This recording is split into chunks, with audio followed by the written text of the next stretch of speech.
La Ciénaga Oscura.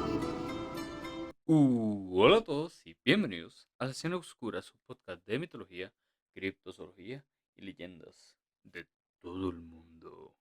Hoy volvemos a un miércoles más, un miércoles mitológico, y por alguna razón, no sé por qué, me veo muy... Ahí está. Me veía en la cámara muy a la izquierda. Bueno, derecha para ustedes. Bueno, un miércoles más, un nuevo dios sumerio para ustedes, un nuevo mito, un nuevo, no sé, nuevos contextos, nuevas cosas que visitamos alrededor de toda esta temporada sumeria, que es muy importante. Bueno, muy importante y muy interesante para mí, sobre todo, para si no, no lo hiciera. Hoy vamos a hablar de una diosa, continuando esta saga de dioses agrícolas, porque recordemos que ya van varios, como dos o tres de ese estilo que llevamos. Hoy vamos a hablar, para variar el sonido de la silla, maldita silla. Ok, hoy vamos a hablar de Shara. Es un importante dios sumerio, deidad tutelar de la ciudad-estado de Uma, cerca de Uruk. Aunque se reconoce principalmente como un dios de la agricultura, el riego y la vegetación, también destacaba por su faceta como guerrero divino. Linaje y relaciones. En la tradición de Uma se le consideraba hijo de la poderosa diosa Inanna, que era la diosa del amor y de la guerra, como recordarán, y hermano de Nisaba o Ninaba, diosa de la escritura, que la vimos la semana pasada. El templo. Su centro de culto principal era el templo de Emak en Uma. En este lugar sagrado servían las Lukurs, una especie de sacerdotisas célibes vinculadas a la realeza. Simbolismo se la representaba con un ideograma que asemeja una flor floreciendo, lo que refuerza su conexión con la tierra y crecimiento de las cosechas. Ok, más datitos de Chara. Chara era también escrito como Sara o Charra. De hecho, no sé, es tan antigua esta mitología que yo diría que incluso el nombre Sara podría ser de o venir desde esta mitología. Fue un dios sumerio asociado principalmente con la guerra, la fuerza y el poder territorial. Em, Era considerado dios protector de la ciudad de Uma, como ya dije, deidad guerrera, símbolo de autoridad y dominio territorial. En esencia, Shara representaba la defensa del territorio y el poder militar local. Básicamente, como lo acabo de decir, representaba mucho el poder militar, pero de la zona.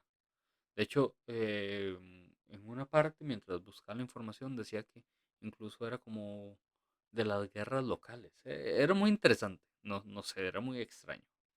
La ciudad de Uma fue el principal lugar donde se adoraba Shara. Allí era la deidad principal, se le dedicaban templos y ofrendas. Su figura estaba ligada a conflictos territoriales. Uma tuvo una famosa rivalidad con la ciudad de Lagash, y en muchos textos se menciona a Shara como como protector, perdón, en estos conflictos. Shara no era un dios de guerra universal como otros más conocidos, sino que representaba la guerra práctica, la real y territorial, la defensa de ciudades-estados, el honor militar. Era invocado en conflictos entre ciudades, defensas de tierras agrícolas, disputas por recursos. Bueno, era hijo de Ishtar o Inanna. Bueno, Ishtar era el nombre acadio de Inanna, por si no recuerdan. En algunas tradiciones, en estos casos vinculados a los dioses locales del panteón sumerio. Si se le considera hijo de Inanna, esto explicaría su naturaleza. Hereda el aspecto de guerrero de la diosa del amor y la guerra. En relaciones con la política y el poder, Shara no solo era un dios de guerra, sino que también era un símbolo de legitimidad del poder local. Era protector de gobernantes en Uma y representación divina del control territorial. Los reyes pueden invocar su nombre para justificar conquistas, defensas de tierras, autoridad sobre su pueblo. Tenía presencia en varios textos, a diferencia de otros dioses, aparece principalmente en inscripciones administrativas y políticas. Es mencionado en contextos de conflicto territorial. No tiene muchos mitos largos o narraciones épicas conservadas, aunque hoy traigo dos. Bueno, dos entre comillas. Ahorita vamos a ver. Shara versus otros dioses de guerra. Inanna era la diosa de la guerra, amor y el poder universal. Básicamente ella era en Sumeria era la principal deidad de la guerra. Ninurta, que ya hablamos de ella, o de él, era otro dios de la guerra muy importante, que era de la guerra heroica y mitológica. Muy, muy interesante. Mientras que Chara era la guerra local, territorial y política. Entonces, es vacilón porque tiene puntos agrícolas, pero también mucha guerra, aunque es guerra interna. Ahora sí, vamos con dos historias de él. Uno, la primera que traigo, vamos a ver todo lo que les acabo de decir, pero en modo historia más bonito. En los días en que las ciudades de Summer aún eran jóvenes, cuando los canales de riego trazaban la vida sobre la tierra de los dioses, caminaban invisibles entre los hombres, nació Shara. No nació en el cielo alto, no nació en los cielos altos, como los grandes dioses, ni en el abismo profundo como las antiguas fuerzas del caos. Nació en algo más humano, nació en el conflicto. Cuando los sacerdotes de Uma, que cuando las primeras disputas por la tierra surgieron entre ciudades vecinas, los hombres elevaron sus voces al cielo, pidiendo protección, fuerza y victoria.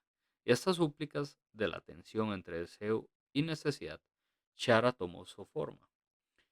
No como un dios distante, sino como un dios cercano, un dios que entendía la guerra porque había nacido de ella. Entre todas las ciudades fue Uma quien primero sintió su presencia. Sus gobernantes lo invocaron en templos de barro y piedra. Sus guerreros pronunciaban su nombre antes de empuñar la lanza. Sus campesinos pedían su protección sobre los campos. Y Shara respondió. Se convirtió en el señor invisible de la ciudad, el guardián de sus muros, el vigilante de sus fronteras. No existía grandes monumentos ni riquezas desmedidas. Solo una cosa, lealtad absoluta a la tierra que protegía. Y Uma se la dio. Pero la paz nunca dura en las tierras fértiles. Al sur se alzaba Lagash, otra ciudad poderosa, orgullosa y decidida a expandir sus dominios. Entre ambas ciudades se extendía una franja de tierra fértil, campos irrigados, canales vitales, el sustento de generaciones. Ambas reclamaban ese territorio, ambas decían tener derecho. Y así comenzó una guerra que no solo sería de hombres, sino de dioses.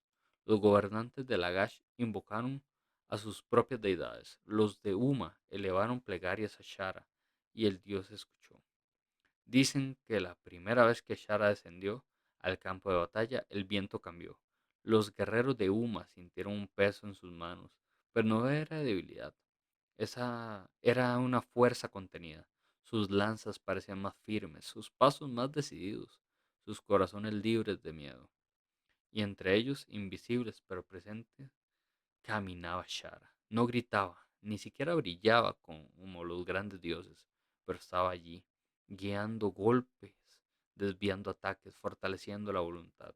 Y aunque la guerra no terminó en un solo día, Uma resistió porque Shara no era un dios de victorias rápidas, era un dios de resistencia. Pero incluso un dios como Shara no podía ignorar la verdad. Cada victoria perdida cada victoria traía pérdidas, cada campo defendido costaba sangre, cada frontera protegida dejaba cicatrices. Desde lo alto de los templos, los sacerdotes comenzaron a preguntarse, ¿era Shara un protector o un dios que mantenía viva la guerra?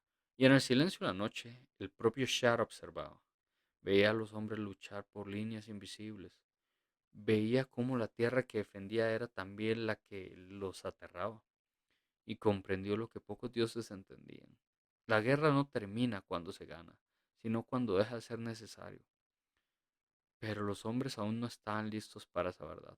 Los años pasaron, las guerras continuaron, las fronteras cambiaron una y otra vez.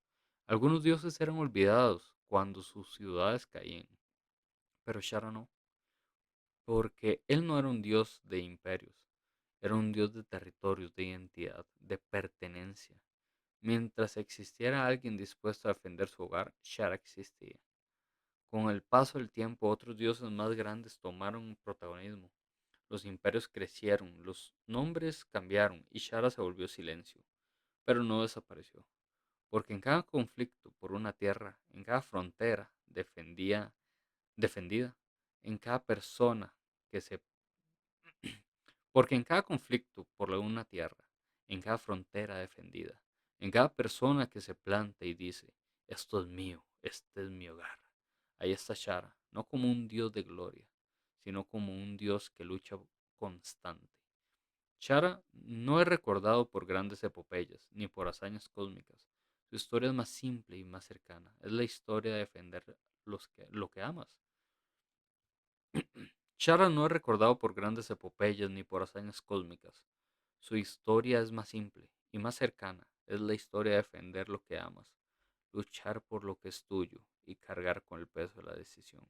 Porque a diferencia de otros dioses, Shara nunca dejó el campo de batalla. Es la historia que traigo el día de hoy. Ya yo dije un poco de,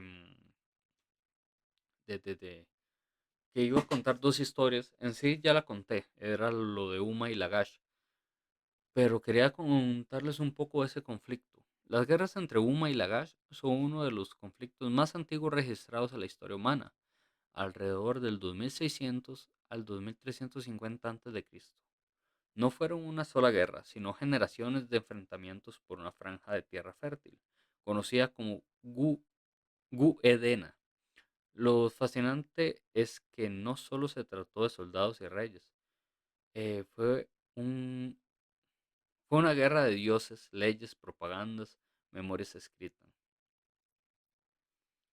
Entre Uma y Lagash existía una llanura fértil irrigada por canales, Wedena, cuyo nombre significaba el borde del paraíso. Era ideal para la agricultura, tenía acceso al agua, sostenía economías enteras. Ambas ciudades lo reclamaban como suya, pero según Lagash, la frontera ya había sido defendida por un antiguo acuerdo impuesto por el rey Kish, respaldado por los dioses. Uma no estaba de acuerdo, y así comenzó todo. Para evitar conflictos, se establecieron estelas de piedra que marcaban la frontera. Estas no eran simples señales, representaban acuerdos sagrados. Estaban respaldados por dioses como Enlil. Romperlas era un acto tan político como religioso. Pero como el tiempo, Uma comenzó a invadir la tierra, destruir o mover las estelas, cultivar los terrenos disputados. Para Lagash esto no era solo una invasión, era una ofensa contra el orden divino. El conflicto alcanzó su punto más famoso con el rey Eanatum de Lagash. La campaña de Eanatum decidió terminar el problema por la fuerza. Lideró un ejército organizado, reclamó actuar en nombre del dios Ninjirsu, declaró que Uma había roto el orden establecido.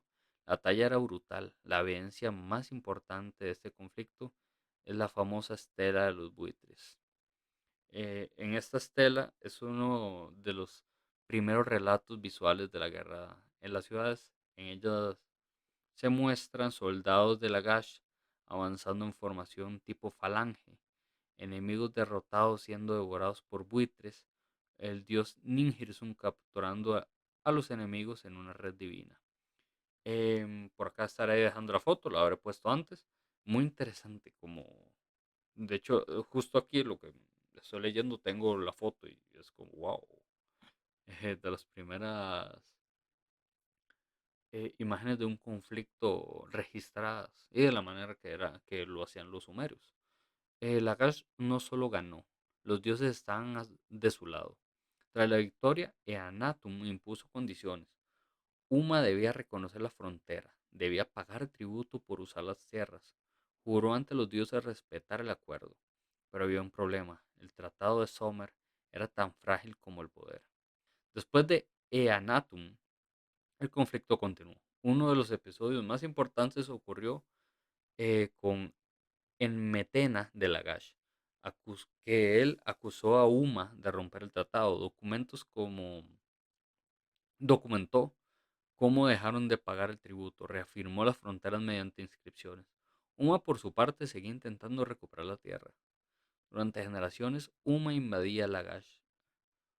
Durante generaciones, Uma invadía, Lagash respondía, se firmaban acuerdos, se rompían otra vez, en un ciclo constante de guerra, tratado, traición y guerra. Esto revela algo clave, no era solo una disputa territorial, era una lucha por recursos, prestigios y legitimidad divina. Cada ciudad tenía su protector, Lagash, a Ninjitsu, mientras que Uma al dios de este capítulo, a Shara. Los reyes no decían simplemente queremos tierra, decían nuestro dios la exige. Esto convertía la guerra en algo sagrado. Perder no era solo una derrota militar, era quedar abandonado por los dioses. El conflicto finalmente terminó no por paz, sino por algo más grande, la llegada de Sargón de Akkad. Cambió todo, conquistó Somer, unificó las ciudades bajo un imperio, eliminó las disputas locales como esto. Uma y Lagash dejaron de ser rivales independientes, y su guerra terminó porque perdieron su autonomía. La importancia histórica, que fue lo importante de todo esto, es la primera guerra documentada con evidencia escrita y visual. Muestra los primeros tratados internacionales. Revela cómo la religión justificaba la política. Introduce propaganda militar como la estela de los buitres. En resumen, la guerra entre Uma y Lagash fue una lucha por tierra fértil, conflicto de generaciones, una disputa legal y religiosa, el primer ejemplo de propaganda bélica, un antecedente de guerras futuras en historias humanas. Básicamente esta es la historia de esa guerra, una de las primeras guerras documentadas. Y yo sé que normalmente lo dejo en el Dios, en Shara, pero la información que tenemos de esta guerra es tan buena y tan rica que decidí agarrar un poco para documentarlo. Mi profesor de estudios sociales interno necesitaba hacer eso y espero que les haya gustado. Hoy hablamos de un dios muy importante y de un acto o una guerra muy importante que hubo en estas épocas. Entonces, espero que les haya gustado. Si les gustó, denle like y suscripción para ver los clips de los propios capítulos. Está mi TikTok y mi Instagram, La Cena Oscura Podcast. Me pueden seguir en YouTube como La Cena Oscura, igualmente en Spotify, donde subo los capitulazos. Y donde si quieren ayudarme, puede ser más en YouTube. Igual, me da igual, con que me sigan en Spotify y en YouTube, yo soy el más feliz. Y bueno, si llegaron hasta acá pueden comentar Viva Shara para darle movimiento al algoritmo con unos comentarios. Casi no pido comentarios ni likes, pero bueno, likes siempre digo, pero comentarios casi no pido. Y denle. A mí me gusta mucho contestar, opa, la tablet. Em, a mí me gusta mucho contestar preguntas y todo eso, entonces sería muy interesante si era un movimiento. Ahora que estamos en esta temporada Summer, antes de terminarla, sería muy bueno. Creo que es que hace un tiempo dije que ya vamos a terminar y quedan como 10 capítulos, pero bueno. Em, ya dicho todo, literal, ya me fui por las ramas y todo. Em, simplemente gracias. Nos vemos el domingo en el bestiario y el próximo miércoles un dios sumerio nuevo. Y ahora sí, sin nada más que decir. Hasta luego. Bye bye. Adiós. La ciénaga oscura.